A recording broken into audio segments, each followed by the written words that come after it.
আজকে আমি বানাতে চলেছি ধনেপাতা বাটা। এর জন্য প্রথমেই আমি নিয়ে নিয়েছি কিছু ধনেপাতা। এগুলিকে সুন্দর করে ধুয়ে রেখে দিয়েছি। এরপর এই ধনেপাতাগুলোকে সুন্দরভাবে কুচিয়ে নিয়েছি ছোট ছোট করে বাটার সুবিধার জন্য। কিছু পরিমাণ লঙ্কা এবং কয়েক কোয়া রসুন ছাড়িয়ে নিয়েছি।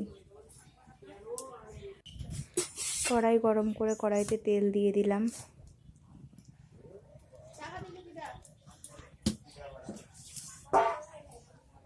তেলটা গরম হয়ে গেছে, এবার দিয়ে দেবো জিরে।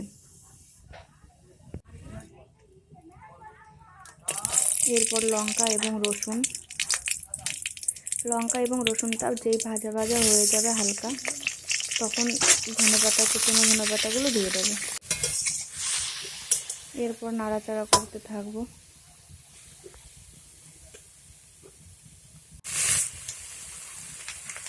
এবার নুন এবং হলুদ দিয়ে দেবো।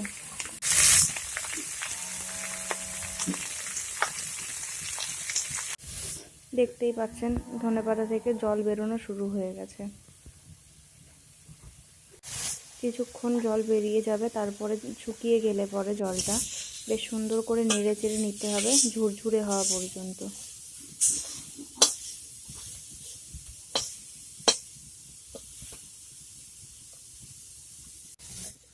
একদম ঝুরঝুরে হয়ে গেছে, দেখতেই পাচ্ছেন। এবার এগুলিকে আমি নামিয়ে নেব। নামিয়ে নেওয়া হয়ে গেছে। এবার গরম গরম বা একটু ঠান্ডা করে যেভাবে হোক আমি সুন্দরভাবে শিলনোড়ায় বেটে নিচ্ছি। এবার তৈরি হয়ে গেছে ধনেপাতা বাটা।